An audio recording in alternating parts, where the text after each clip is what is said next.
Olá, meus irmãos, graça e paz seja convosco. Hoje vamos estudar a lição no dia 7, de quarta-feira. E eu vou tentar, ontem eu falei isso e acabei não conseguindo. Por quê? Ontem eu fiz um tratamento nas costas referente à questão da doença que eu falei para vocês. E graças a Deus, surtiu um efeito, eu estou me sentindo um pouco melhor. E vamos esperar em Deus que Ele faça o resultado e que eu consiga, já que naquele domingo eu fui socorrido, eu acabei não dando para fazer do domingo. Eu acabei fazendo atrasado, vez após outra. Mas vamos tentar fazer o de hoje e, pela graça de Deus, a vontade de Deus, fazer o de quinta-feira também. Fazer o de quarta e o de quinta no mesmo dia. E, embora eu falei isso já duas vezes, mas é só para corrigir. Então, assim, eu queria falar uma coisa, irmãos. Ontem, no vídeo anterior que eu gravei para vocês, eu falei sobre a questão de Elias e falei também sobre a questão de Eliseu. Quando eu falei ontem para vocês sobre Elias e Eliseu, então eu até fiz uma correção no vídeo abaixo, que houve uma confusão, um engano da minha parte. Na verdade, os dois episódios de fogo foi da parte de Elias e não da parte de Eliseu, até então. E o grupo de pessoas que eu falei no vídeo, eu disse que eram 3 grupos, e o quarto veio e respeitou a Elias. No caso, não foram 2 grupos que foram anteriores, e o terceiro foi que de fato foi lá e reconheceu que Elias era um homem de Deus, e então pediu, de forma respeitosa, com que ele fosse. E nesse caso, esse grupo não recebeu o fogo de que consumiu os 2 grupos anteriores de 50 pessoas. Então, essas correções sendo feitas, eu quero agora começar o vídeo de hoje. E se você tiver alguma observação, pode escrever aqui embaixo, e a gente então, com toda humildade, com todo respeito, vai considerar alguma coisa que precisa ser refeito. Olha só, aqueles que seguem o Cordeiro.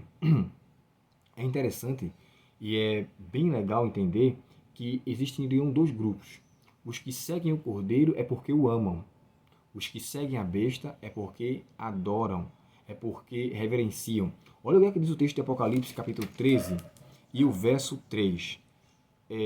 Viu uma de suas cabeças parecida mortalmente ferida, mas o ferimento mortal foi curado. O mundo inteiro se maravilhou seguindo a besta. Essa cabeça, como nós sabemos pela história, foi quando a perseguição de Napoleão Bonaparte, ele então matou o Papa Pio VI. E ali, aprisionou o Papa, ele morreu ali dentro do cárcere um ano depois. Então, assim, naquela condição, a ferida aparentemente foi curada. Depois ela foi restaurada, cerca de mais ou menos 2 anos depois, no ano de 1800, com a restituição de outro Papa. E teve um imperador que ele deu essa liberação. Deixa eu pegar aqui uma fonte para dar para vocês com mais precisão aqui. O livro é Seminário do Apocalipse, citando o livro de pastor José Carlos Ramos, A Profecia Bíblica. Ele diz assim: a Igreja Católica ficou sem chefe supremo até o dia 14 de março de 1800, quando o conclave de Veneza apontou o novo Papa Pio VII, que governou até 20 de agosto de 1823. A fonte é Pastor José Carlos Ramos, Profecia Bíblica, página 181. Aqui é o livro Seminário do Apocalipse, que está citando o José Carlos Ramos. Então, assim, aparentemente ela foi curada, depois foi restaurada. 2 anos, então, o período até então de 98, 1798, terminando os 1260 anos de perseguição, de opressão, e nesse período então ficou 2 anos sem o poder papal, só vindo a existir em 1800. Aqui, quando chega mais adiante do texto, ele fala assim: o mundo inteiro se maravilhou e seguiu a besta. Sabe, irmãos, eu vou dizer uma coisa para vocês. Existem pessoas que veem maravilhas naquilo que é contra a Bíblia. É incrível uma coisa dessa. Nós devemos nos maravilhar, como diz o hino, do Inário Adventista, seu maravilhoso olhar, seu maravilhoso olhar. Essa é uma coisa que deve de fato nos encantar. É o conhecimento do que Deus tem para nós, para o propósito que Ele quer nos levar. Mas aqui, o mundo inteiro se maravilhou seguindo a besta, com os seus sinais, com as suas maravilhas, com as suas obras. Ele vai fazer parecer que restituiu pessoas que morreram, como já falei para vocês. E hoje eu vejo muito isso, infelizmente, na política, na religião, pessoas que se empenham em enganar as pessoas e as pessoas acreditam em mentiras. É lamentável essa questão. Então, assim como a besta fará esse tipo de engano, o grupo que a seguir é o grupo que vai de fato reverenciar e vai amar. Porém, no capítulo 14, o verso 4, aqui diz assim: Esses se conservaram puros, sem manter relação com mulheres, e seguem o Cordeiro por onde quer que ele vá. Foram comprados dentre os habitantes da terra como oferta especial a Deus e ao Cordeiro. Aqui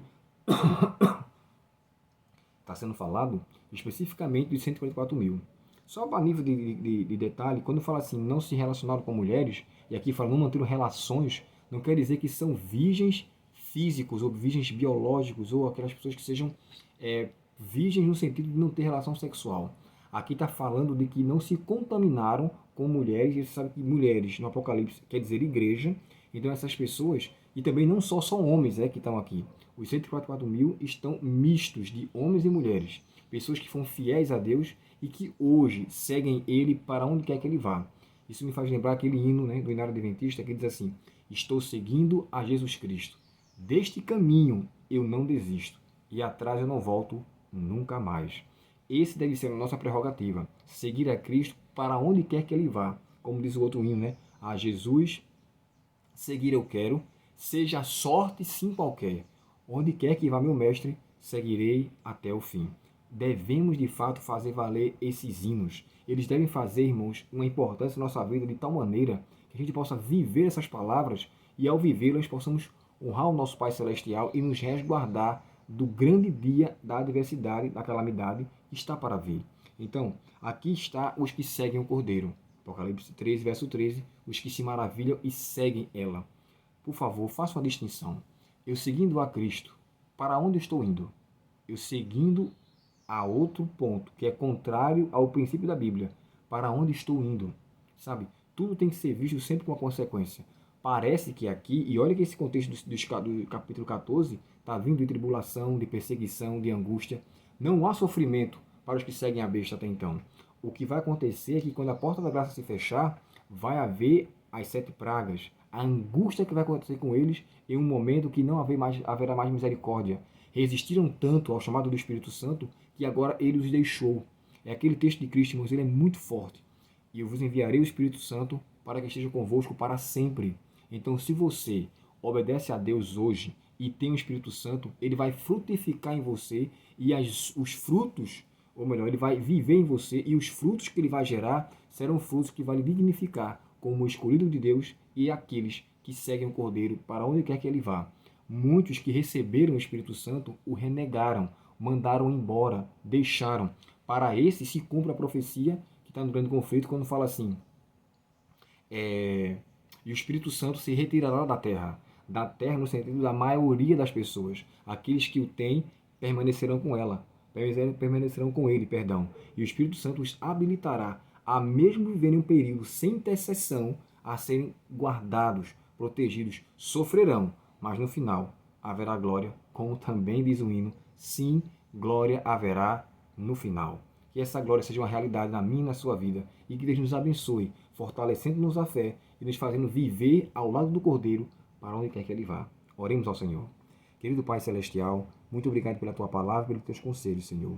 Dá-nos neste dia a Tua paz. Obrigado pela Tua recuperação que me concedeste, pela recuperação que o Senhor me concedeu parcial, e que desta maneira, Senhor, possa verdadeiramente reconhecer o Teu amor e te seguir para onde quer que o Senhor for. Faça a mesma coisa com os meus filhos, com os meus irmãos, os Teus filhos, e que durante esse dia possamos viver à luz de Tua santa e boa vontade. Nos perdoa os pecados e permanece conosco, Senhor. Te pedimos em nome de Jesus. Amém. Me perdoe que eu estou aqui como que arrotando. Me desculpe. Irmãos, um bom dia para você. Deus muito te abençoe.